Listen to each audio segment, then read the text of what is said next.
이번 이야기는 머리 훈련을 가볍게 하면서 그렇게 시작하기로 하죠. 함께 이 문제를 풀어보기로 합시다. 빵 나누기 문제입니다. 여기 두 사람이 있습니다. A씨와 B씨 두 사람이 있고 빵은 마들렌이라고 하는 아주 작은 빵 8개가 있습니다. 이것을 가지고 두 사람에게 나누어 주기로 합시다. 먼저 A씨와 B씨에게 똑같이 반반 나누어 주었습니다. 그랬더니 A씨가 B씨에게 자기 것을 하나 건네주면서 한 개 더 드십시오 했습니다. 그러면 B씨는 A씨보다 빵을 한 개 더 먹었겠죠. 이렇게 이야기를 하면 여러분은 그렇겠네 하고 고개를 끄덕일지도 모르겠습니다. 그러나 이것은 맞는 답이 아닙니다. B씨는 A씨보다 빵을 한 개 더 먹은 것이 아닙니다. B씨는 A씨보다 빵을 2개 더 먹었습니다. 이제 숫자로 이것을 확인해 봅시다. 처음에 빵은 8개가 있었습니다. 똑같이 나누어 주니까 A씨에게 4개, B씨에게 4개 이렇게 되었겠죠. 그런데 A씨가 1개를 B씨에게 건네 주었습니다. 그러면 A씨 접시에는 3개만 있고 B씨 접시에는 5개가 있을 겁니다. 그러니 두 사람 사이의 그 개수의 차이는 2개가 되고 B씨는 빵 2개를 더 먹게 됩니다. 너무나 당연한 이야기인데 처음 말로 했을 때는 그냥 1개 더 먹었겠지 이렇게 생각할 수가 있다 하는 것이죠. 이와 같이 우리가 짐작으로 혹은 가볍게 생각을 했을 때는 그냥 그런가 보다 했던 것들이 실제로 집중해서 들여다보고 우리가 펜을 들고 정말 계산을 해보고 이러면 전혀 다른 결과가 되는 그런 일들이 종종 있습니다. 우리가 오늘 다루고자 하는 주제도 그런 면이 있어서 이런 연습을 해보았습니다. 우리는 그저 평소에 다른 사람이 이야기하면 크게 그것을 따지지 않고 그러려니 또 믿어주고 이런 측면이 많이 있습니다. 그렇기 때문에 나쁜 사람들에게 어떤 특정한 목적을 지닌 사람들에게 속아 넘어가고 이용당하고 그러는 것이지요. 특히 무엇보다도 정치인들 그리고 국민의 일꾼인 공무원들이 마치 국민을 부리는 주인처럼 행세를 하는 그런 나쁜 공무원들 그런 사람들을 대할 때는 반드시 펜을 들고 여러분 스스로 자를 들고 이렇게 확인을 해야 할 것입니다. 국민 여러분은 경찰 그리고 검찰 이 둘 중에 어느 쪽을 좋아합니까? 경찰 하면 좀 오래전 이야기이기는 한데 수사반장이라고 하는 그렇게 알려진 탤런트 최불암이라고 하는 사람이 떠오를 겁니다. 그의 이미지는 정말 막걸리 타입이고 또 전원일기라고 하는 데서 시골 노인 이미지로 나와도 어떻게 경찰이 그럴 수 있느냐, 어떻게 수사반장이 그럴 수 있느냐 하는 그런 반응은 없었죠. 당연히 그럴 수 있어 하면서 받아들였던 겁니다. 우리 국민들이 생각하는 경찰의 이미지는 설령 그가 수사를 담당하는 그 형사라고 하는 이런 수사반장의 경우에도 그저 털털한 주위에 있는 그런 사람, 그 이상을 기대하지 않죠. 그리고 실제로 우리 생활 속에서 우리가 만나는 경찰은 교통경찰이 대부분입니다. 그러면 검찰은 어떤가? 이것 역시 상당히 오래전의 그 모래시계라고 하는 하여튼 그런 데서 주인공으로 나온 박상원이라고 하는 주인공 그 검사 역을 맡았던 그런 사람을 통해서 검사의 이미지가 상당히 많이 형성이 되었다고 할 수 있을 겁니다. 거기에 나오는 이 주인공은 젊고 두뇌가 명석하고 불의와 싸우는 그런 이미지였죠. 수사반장하고는 다릅니다. 검사는 상당히 그 인텔리스러운 그런 분위기로 되어 있죠. 이것이 우리 국민들이 그 마음속에 있는 어떤 이미지로서 형상되어 있는 경찰 또는 검찰의 모습이다. 그런데 이 모래시계 이야기를 하다 보니까 좀 특이한 것이 모래시계의 검사, 그 실제 인물이 홍준표 검사라고 하죠. 얼마 전까지 자유한국당 대표로 있었던. 그런데 그는 의외로 이렇게 그 모래시계의 주인공이 사랑받았던 것만큼 대중의 사랑을 받지는 못했던 것 같습니다. 그 이유를 살펴보면 혹시 그가 사람들의 그 기대, 환상을 깨뜨려 버린 것이 아닌가. 잘생긴 외모의 젊은 남자 검사. 그런 것을 사람들은 마음에 담고 있는데 좀 기대에 못 미치는 외모. 물론 홍준표 전 대표가 못생겼다는 이야기는 아닙니다. 근데 좀 젊지 않고 또 무슨 모델처럼 그렇게 도시적이지 않고 키도 이렇게 크지 않고 이런데 사람들이 좀 실망을 하지 않았나. 그 다음에 또 하나는 우리 국민들이 이것은 상당히 좀 극복해야 할 그런 고정관념인데, 불의와 싸우는, 특히 정치적으로 불의와 싸우는 사람은 보수는 아니다. 보수여서는 안 된다. 이런 고정관념이 좀 있어서 사랑받지 못하는 것이 아닌가, 그렇게 보이는 면이 있습니다. 그런데 이 홍준표 검사는 젊었을 때는 보수가 아니었죠. 이렇게 우리가 대략적으로 좀 살펴보았는데, 사실 경찰이나 검찰이나 어느 한쪽을 특별히 좋아할 이유는 별로 없다, 그렇게 이야기할 수 있습니다. 다만 그들이 성실하고 유능하다면 그러면 그런 공무원으로서 된 것이다. 이것이 우리 국민들의 인식이죠. 물론 특별히 검찰을 좋아하고 편드는 사람들 있을 수 있습니다. 일단은 검찰 자신, 그리고 검찰의 가족들, 검찰이 되려는 사람들, 이렇게 볼 수 있겠죠. 그와 마찬가지 이유에서 경찰의 경우에도 경찰을 편드는 사람들이 있을 수 있습니다. 또 다른 부류로서 특별히 검찰을 적대시하는 사람들도 있죠. 이것은 우리가 언론을 통해서 종종 보아왔던 그런 사람들입니다. 검찰을 적대시하는 사람들은 도대체 왜 그러는 것일까?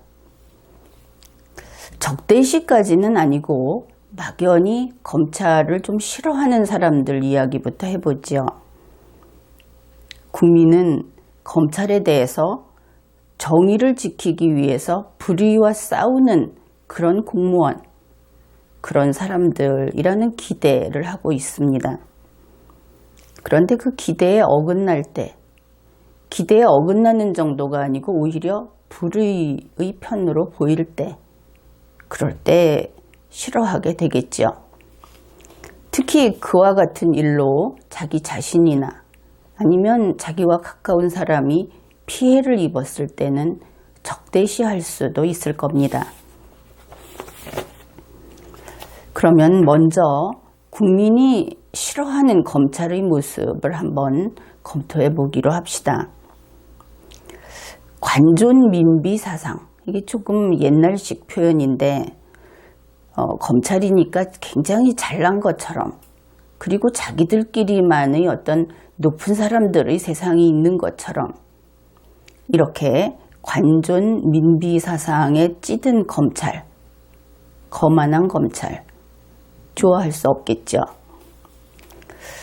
그런데 그것은 자기 자신이 잘난 척하는 것이고, 그러한 어떤 관직에 있다고 이야기하는 그런 사람들한테 아부하고 충성하고 당당하지 못한 그런 검찰도 있을 수 있습니다. 특히 대통령, 국회의원, 법관, 고위직 공무원 등 이러한 소위 높은 사람들, 그들이 앞잡이 노릇을 하는 검찰이라고 한다면 국민이 그들을 적대시하겠죠. 이 앞잡이 노릇을 하는 사람들의 이야기는 특히 민주화운동이라는 것을 한 정치인들을 통해서 우리는 많이 들어왔습니다. 과거에 그들이 경찰을 시켜서 고문 등 인권침해까지 저질렀다고 하지요. 그런데 이런 식으로 인권침해를 했다 하는 것은 분명히 한 30년도 전 그 옛날 이야기라는 것은 확인이 되고 있습니다. 어떻든 이런 검찰, 국민이 적대시까지 할 수 있는 것이지요. 싫어하고. 다음으로 돈 있는 사람이 죄가 없다고 하는 검찰, 이런 검찰도 국민은 싫어합니다. 소위 유전무죄, 그러니까 부자들에게는 후하게 대하는 그런 검찰을 이야기하고, 그렇게 하다 보면 결과적으로 돈이 없는 국민, 그런 경우에는 무전유죄로 그런 취급을 받았다 하고 억울하다고 호소를 하게 되죠. 이런 검찰은 당연히 정의롭지 못하고 국민의 미움을 받을 수밖에 없습니다. 그리고 본인이 억울한 일을 당했다고 생각하는 국민은 그런 검찰을 적대시하겠죠. 돈 있는 사람이 위세를 떠는 이것은 사실은 돈의 힘이 정의를 눌러버린 그런 경우라고 할 것이고, 돈이 이렇게 힘을 쓰는 것, 그것은 자본주의의 폐해 가운데 하나인 것은 분명합니다. 그런데 자본주의 자체가 이런 짓을 저지르는 것이 아니고, 자본주의를 잘못 받아들인 덜된 인간들이 이런 짓을 저지르는 것이지요. 국민이 검찰을 싫어하는 이유는 그래서 지금은 인권 침해 부분은 좀 상대적으로 약하다고 하겠습니다. 우선 국민은 검찰을 공포의 대상으로 여기지 않습니다. 검찰이 나에게 해를 끼치면 그 검찰하고 국가 시스템에 따라서 싸워보겠다 하는 패기가 우리 국민들에게 있는 것이지요. 높은 나라님처럼 검사가 나를 겨냥했을 때는 나는 그냥 죽는 수밖에 없다, 이렇게 체념하는 국민은 없다 하는 뜻입니다. 국민이 검찰을 싫어하는 이유는 사실은 차별 이 부분이 더 크지요.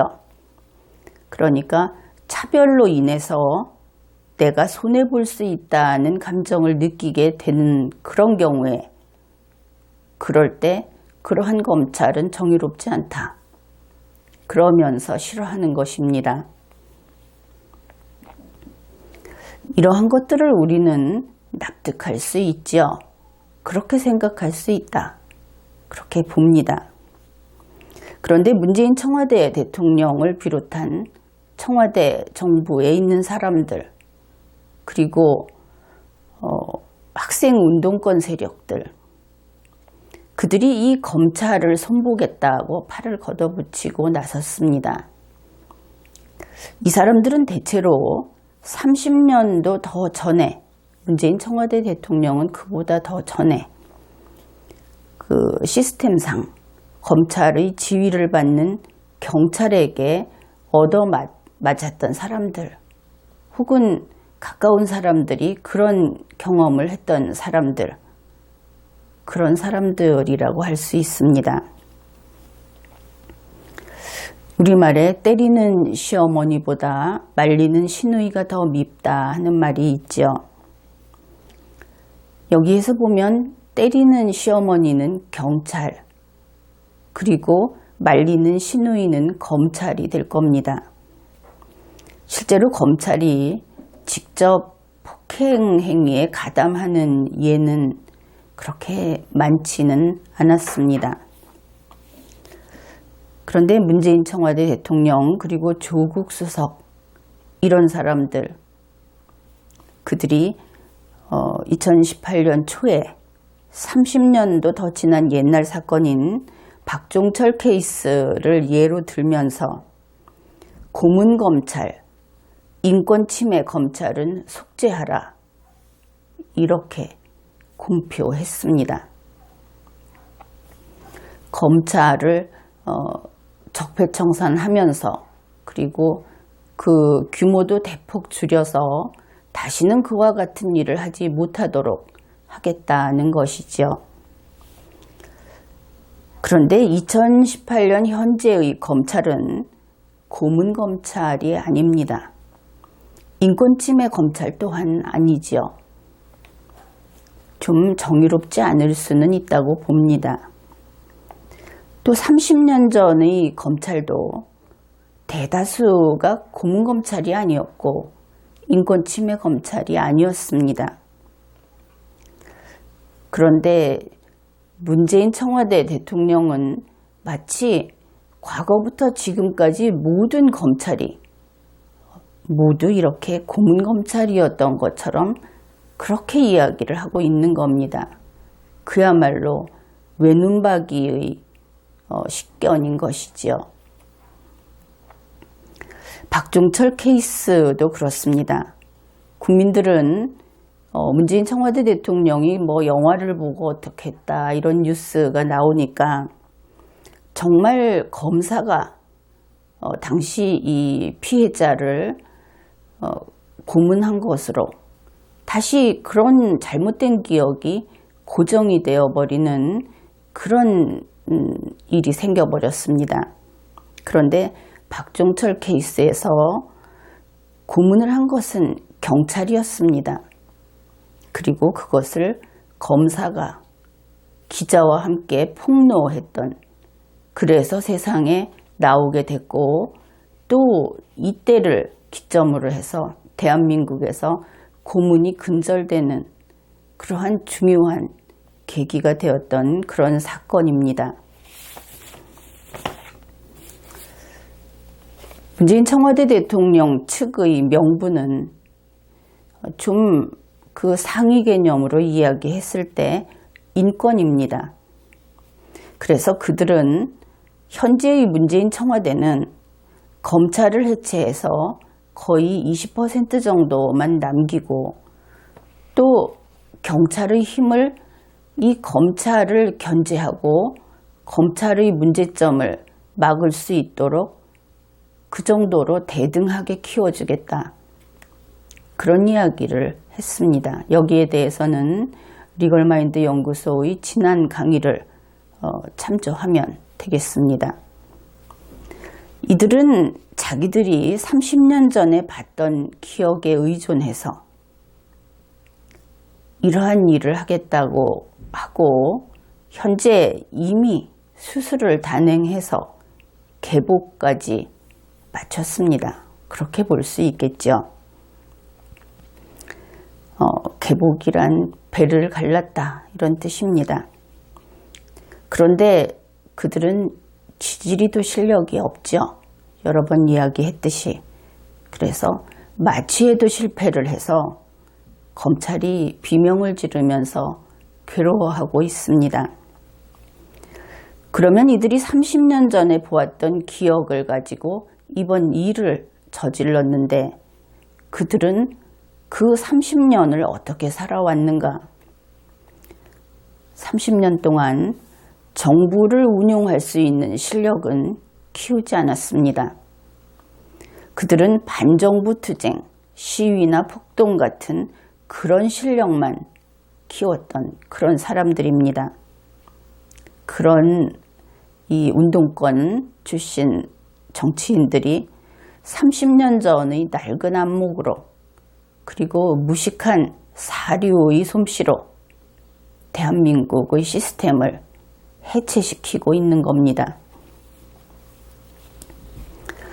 이러한 문재인 청와대 대통령과 청와대 정부의 일들을 우리 국민들은 저 사람들 왜 저러고 있지 하면서 바라보고 있습니다.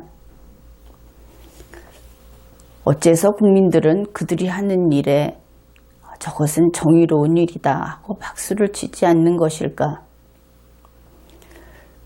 아마 무능한 문재인 청와대 대통령은 지금도 오히려 반문하고 있을지 모르겠습니다. 그 이유를 살펴보기로 합시다. 첫째, 박종철 케이스라고 하는 것은 30년 전이라고 했죠. 1987년의 일입니다. 그러면 그 당시에 한 10살은 되어야 이러한 뉴스에 관심이 있겠지요. 그래서 10살을 계산해서 1977년 이후 출생자를 생각해 봅시다. 왜냐하면 10살 하면은 이제 그 40살, 지금 현재 40살이 될 것이고 40살 이상만 관심이 있었을 것 아닙니까? 그러면 현재 40살 이하인 사람들은 박종철이라는 사람, 박종철 케이스 잘 모릅니다. 관심이 없겠죠. 그런데 혹시 이 40세 이하의 그런 국민 가운데 이 사건에 관심이 있고 그 사건에 대해서 분노까지 나타내는 그런 사람들이 있다면 그것은 아마도 자연스러운 정보의 습득이 아니라 청소년기 이후에 외부에서 인위적으로 그러한 정보와 그러한 감정이입을 받았을 수 있습니다. 달리 말해서 세뇌된 것이죠. 40세 이하는 그렇다고 치고 그러면 40세 이상은 어떨 것인가? 1977년 이전 출생자들 이야기입니다. 그러면 그들 중에는 다수인 우파가 있을 것이고 소수인 좌파가 있을 겁니다. 당시의 정치 상황으로 봐서 그렇게 판단하는 것이 합당하겠죠. 그래서 좌파는 관심이 좀 있었을 겁니다. 그러나 우파는 그다지 관심이 없었을 겁니다. 잘못된 일은 바로잡으면 된다, 잘못되었다고까지는 하겠지만 30년 동안 그 분노를 간직하고 있을 리가 없지 않겠습니까? 그래서 2018년 현재 우리 국민 가운데 저 나쁜 검찰 때문에 내가 또 고문을 당해서 죽을 수 있다. 이렇게 공포심을 느끼는 국민이 없다 하는 것입니다. 30년 전의 박종철 케이스, 그것은 물론 옛날의 남의 일이고 방금 이야기했듯이 보통 우리 국민은 분노를 30년씩 그렇게 간직하는 그런 특별한 존재들이 아닙니다. 자기 일도 바쁘니까. 둘째, 국민 여러분이 스스로 체험한 일들을 한번 기억해 봅시다.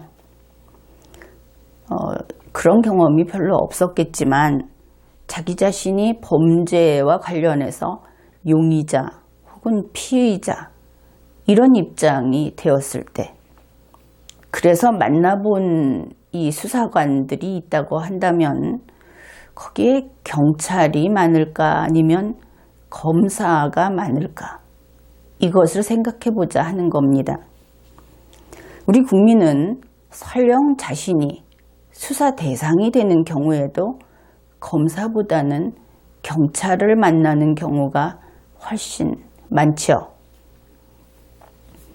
바로 그렇기 때문에 국민은 검사가 자신의 생명신체에 위해를 가할 것이다 하는 그런 공포심이 별로 없습니다.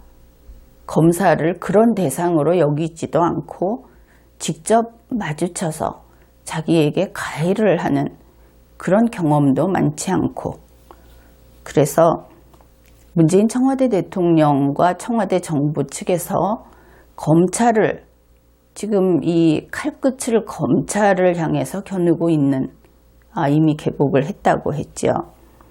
이와 같은 행위에 대해서 좀 납득하기 어려워합니다. 저들은 과거에 무슨 원한이 있어서 저렇게 하는 것일까? 오히려 그렇게 생각을 하죠. 바로 이런 면에서 문재인 청와대 대통령 측의 정치권, 그러니까 검찰을 증오하는 세력들, 그들하고 우리 국민들하고는 검찰에 관한 인식에 있어서 그 틈이, 그 간격이 상당히 넓게 벌어져 있습니다. 서로 딴 생각하고 있다, 이런 이야기죠.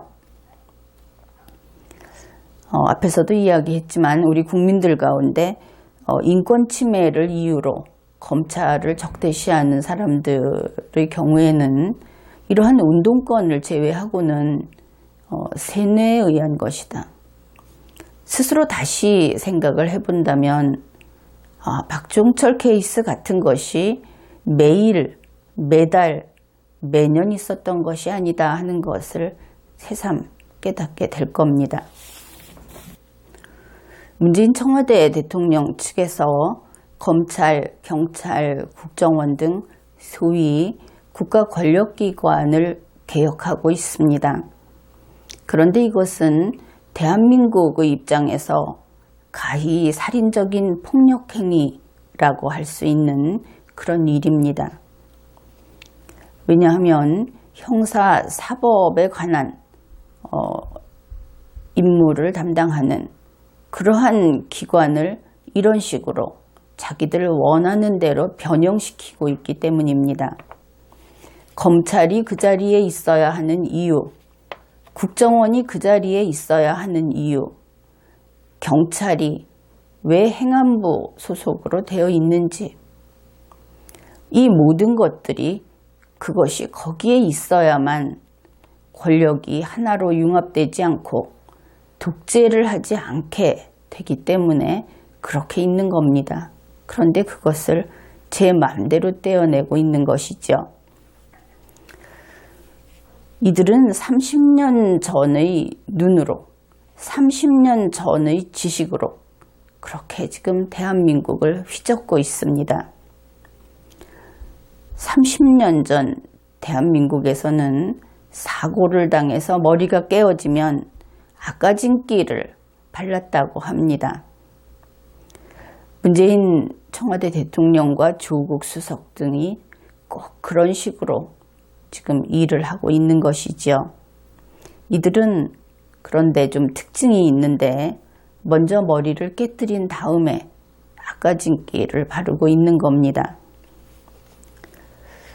이제 검찰과 경찰을 이런 식으로 개혁을 하게 되면 어떻게 모든 것이 바뀌어 가는가 하는 것을 검토해 봅시다. 문재인 측에서 검찰에 대해서 이렇게 이야기를 했습니다. 고문하면 안 돼. 2018년에. 그러면서 검찰이 80%를 싹둑 잘라내서 물론 그 자르는 일은 지금도 하고 있습니다. 그래서 그 권한 중에 상당 부분을, 그리고 그 공무원의 자리 중에 상당 부분을 경찰에 주었습니다. 국민이 검찰에게 원하는 것은 고문하면 안 돼, 이것이 아니라는 것인데, 국민이 검찰에 원하는 것은 정의로워라 하는 것입니다. 유전무죄, 무전유죄, 권력의 앞잡이 노릇, 그런 거 안 된다. 그렇게 이야기한 것이 국민의 요구입니다. 국민은 그것을 검찰이 스스로 고쳐야 한다고 이야기를 했죠. 그런데 문재인 측에서는 이것을 외부에서 강제로 고치겠다. 그런데 국민의 요구를 인지하거나 있었는지 모릅니다. 그냥 고문하면 안 돼 하는 이야기밖에는 하지 않았죠. 결국 문재인 청와대 대통령과 청와대 정부 하에서 경찰은 비대한 국가 권력기관이 되었습니다. 그들의 용어를 그대로 써주면. 경찰이 어떻게 되었는가를 살펴봅시다. 첫째, 검찰에게서 여러 가지를 빼앗아 왔죠. 그래서 검찰의 힘을 빼는 데는 일단 성공했습니다. 그 다음으로 경찰에게 검찰을 감시하는 권능을 역시 주었죠. 그래서 감시를 하고 있는지는 모르겠지만 앞으로 감시를 한다고 합시다. 그러면 경찰이 검찰을 감시하면 고문하지 못하도록 감시하니까 감시 당하는 동안에는 고문 못하겠죠. 좋습니다. 고문 못할 겁니다. 그러면 인권 침해를 방지하는 데 성공했다. 그렇게 이야기할 수 있을 겁니다. 그런데 여기서 잊지 말아야 할 것이 있죠. 대한민국 검찰이 고문을 끝낸 것은 벌써 30년도 전 일입니다. 그 다음으로 경찰은 검찰의 유전무죄, 무전유죄를 깨뜨리지 못합니다. 앞에서 이야기했듯이 이것은 검찰 스스로 고쳐야만 하는 것이지 경찰이 그것을 고치게 할 수 없는 겁니다. 경찰이 검찰의 일을 대신할 수 없기 때문이죠. 그래서 이 부분은 검찰이 정의로워지는 문제로서 검찰 자신이 할 일이고 여기에 대해서 경찰은 아무 역할을 못합니다. 그리고 나서 다 된 것인가? 우리가 요즘에 이미 체감하고 있듯이 경찰이 설치기 시작하면서 문재인 청와대 대통령 측에서 경찰을 앞세워서 그들의 소위 혁명정치, 개혁정치를 추진하면서 고문은 아니지만 잡다한 인권침해 건수가 증폭하고 있습니다. 어째서 오히려 인권침해 건수가 늘어나고 있는가? 그것은 이미 예고된 일입니다.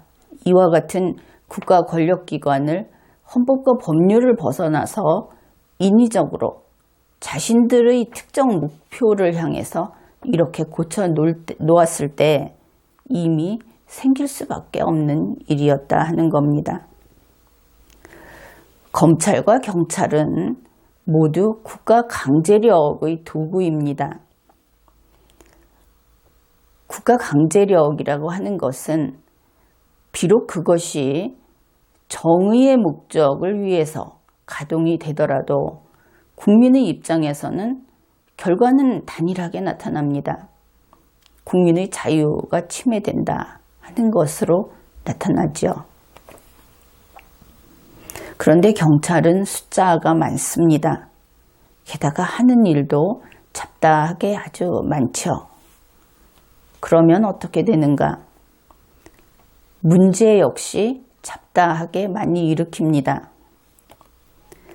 이제는 경찰의 권한까지 키워놓았습니다. 경찰에게 총기 휴대를 좀 더 쉽게 하고, 그리고 총알 발사를 좀 더 쉽게 하고, 그러면 어떤 결과가 나옵니까? 범죄 건수가 줄어들까요? 아니면 경찰에게 신체를 손상당하는 총기 때문에 생기는 피해자, 국민이 늘어날까요? 이렇게 권한이 커지면 문제를 좀 더 크게 일으킵니다. 그것이 당연한 순서이지요. 그래서 예를 들면 현재 체포 건수가 늘어나고 있고, 수사 대상으로 되는 국민이 늘어나고 있고, 압수수색이 늘어나고 있고, 하지 않아도 될 강제 수사를 함으로써 인권 침해가 늘어나고 있습니다.